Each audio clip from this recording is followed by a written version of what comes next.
माताएं तो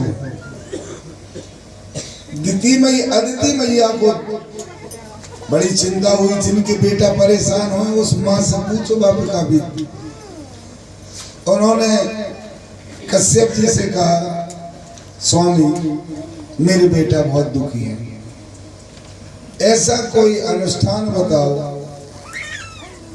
कि मेरा ऐसा पुत्र हो गए जो दैत्यों से राज्य छुड़ाकर और मेरे बेटा देवतों को दे दे।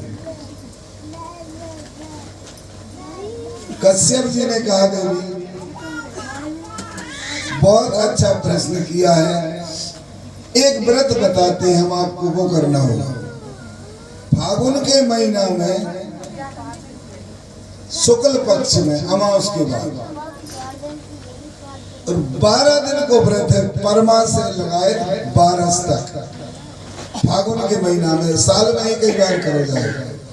12 दिन को व्रत है और उस 12 दिन के व्रत को सब नियम, कथा पढ़ जाएगी, ब्राह्मण सब जानते हैं, भागवत जी में लिखो है।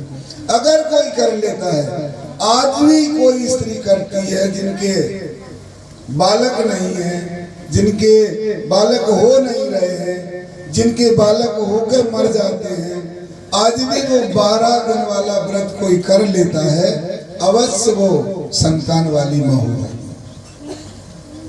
सब ग्रह बाधा दूर हो जाती है। जो कश्यप जी ने मैया और अदिति को बताया, आप वो व्रत करो, अवश्य तुम्हारे ऐसा पुत्र होगा जो दैत्यों को जीतकर तुम्हारे बेटों को राज दिलाएगा। अदिति मैया ने किया, वो 12 दिन का पयो व्रत है, दूध पीकर ही लेना पड़ता है, केवल 12 दिन तक पयो व्रत नाम ही है, दूध पीना है बस। 12 दिन का व्रत है, मैया ने करो। उस व्रत के प्रभाव से अदिति मैया के बामन जी को जन्म हुआ, बामन भगवान का जन्म हुआ। बामन जी छोटे से बटुक रूप में एक दिन देवता सब जुड़ के आ गए, बामन जी से हाथ जोड़े, महाराज कछु करो, हम राज्य दिलवाओ। राजा बलि तो ऐसा बलि हो गया, वो राज्यवास हम ले ही नहीं सके, कई बार युद्ध कर ले। भगवान ने कहा, देखो राजा बलि ब्राह्मण भक्त हो गया है, राजा बलि धर्मात्मा हो गया है, राजा बलि सत्यवादी हो गया है, राजा बलि दानी हो गया है, उससे अगर लड़के मैं चाहूं तो मैं भी नहीं जीत सकता। मैं भी चाहूं कि लड़के राजा बलि से राज छीन लूं तो मैं भी नहीं जीत पाऊंगा। पर भैया मेरा काम है तुम देवताओं की रक्षा करना। तो भगवान ने कहा, इतना जरूर है आपके स्वार्थ के लिए मैं राजा बलि से भिक्षा मांगने जा सकता हूँ, भीख में तुम्हारा राज्य मांग के दे सकता हूँ, पर लड़के में नहीं जीत सकता हूँ उससे। देवताओं ने हाथ जोड़े, महाराज आप तो कछु भी करो। तो इसलिए भगवान वामन उन देवताओं की खातिर और राजा बलि के यहाँ गए। क्या था, राजा बलि ने इंद्रासन तो छुड़ा ले, पर ऐसा नियम था वहाँ शास्त्रों का कि कोई 100 यज्ञ कर ले तब इंद्र की इंद्रासन पे बैठ पाता है, ऐसा हर कोई नहीं बैठ पाता। तो राजा बलि ने यज्ञ करना शुरू कर दिया, 99 यज्ञ पूरे हो गए, 100वां यज्ञ वो ही चल रहा, तो इसके बाद में इंद्रासन पे बैठ जाते। जब तो देवता घबराए तो भगवान वामन बन के गए, उनकी पत्नी और वे यज्ञ की वेदी पे बैठे, यज्ञ चल रहा, शुक्राचार्य जी मंत्र बोल रहे। भगवान वामन जी आए, छोटे से बालक रूप, कुछ नहीं, हाथ में एक डंडा, एक कमंडल, मूंज को जनेऊ धारण करें,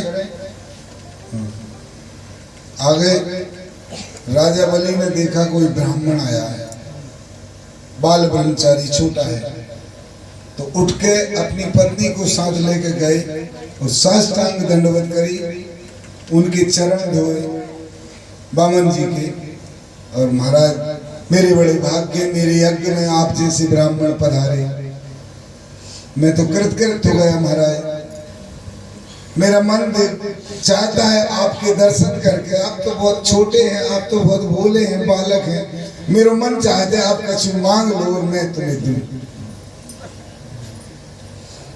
तो भगवान ने कहा नहीं राजा, हम कभी किसी से कुछ लेते नहीं महाराज, आप मेरे यज्ञ में आए तो आपको कुछ तो लेना पड़ेगा, और कुछ नहीं, जितना मांगो उतना दूंगा।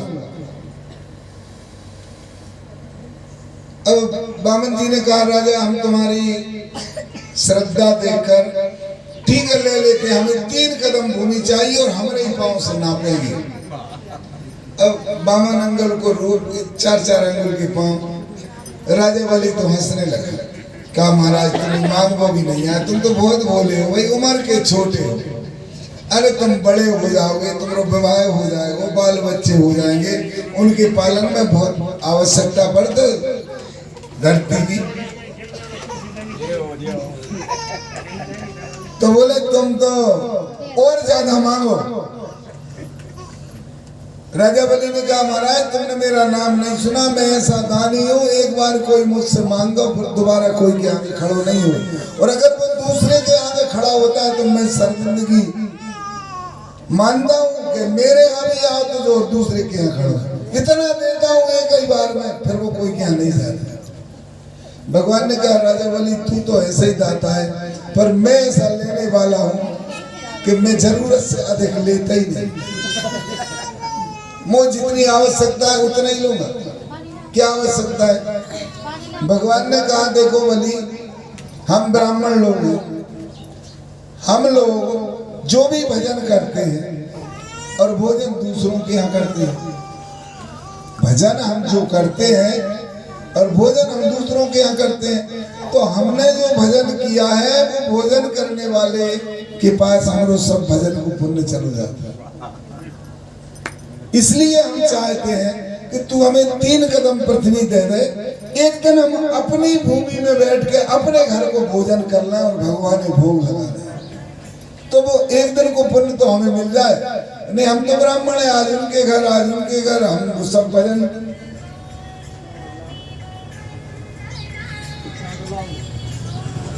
हमारा सब भजन चलो जाता है।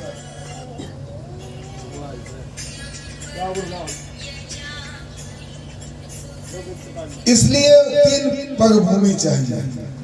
अच्छा राजा ने कहा ठीक है हम बहुत समझा रहे हैं, तुम नहीं मान रहे तो 3 कदम ले लो। बामन जी ने कहा ऐसे नहीं, संकल्प करके लेंगे भाई।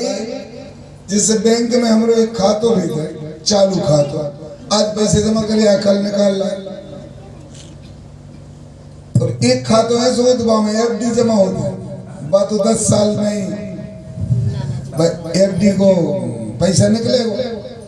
तो क्या है जो हम कितों मंदिर दिखा गो भाई प्रणाम कर ले, कितों ब्राह्मण मिल गए उनके पांव पर ले, कितों कन्या मिल गई उनके पांव पर ले, जो हम जो चालू पुण्य करते रहते हैं, जो पुण्य हमें चालू काम में आता रहता है, और जो संकल्प करके हम पुण्य करते हैं वो तो एफडी के रूप में है, वो तो अगले जन्म में हमें न जाने कितनों गुण होकर मिलेंगे। एफडी वाला पुण्य है वो संकल्प।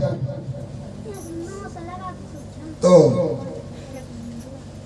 भगवान ने कहा कि तुम संकल्प करो, हम तब लेंगे, बिना संकल्प को हम नहीं। राजा बलि हंस रहा, तुम्हारा 3 कदम भूमि को भी संकल्प करा रहे, अरे तुम तो 10 रख लो और ऐसे ही ले लो। नहीं भगवान लगे संकल्प करेंगे। शुक्राचार्य जी वेदी पे बैठे बैठे टकटकी लगा के देख रहे थे, बहुत देर हो गई जिनको का झगड़ो हो रहा है।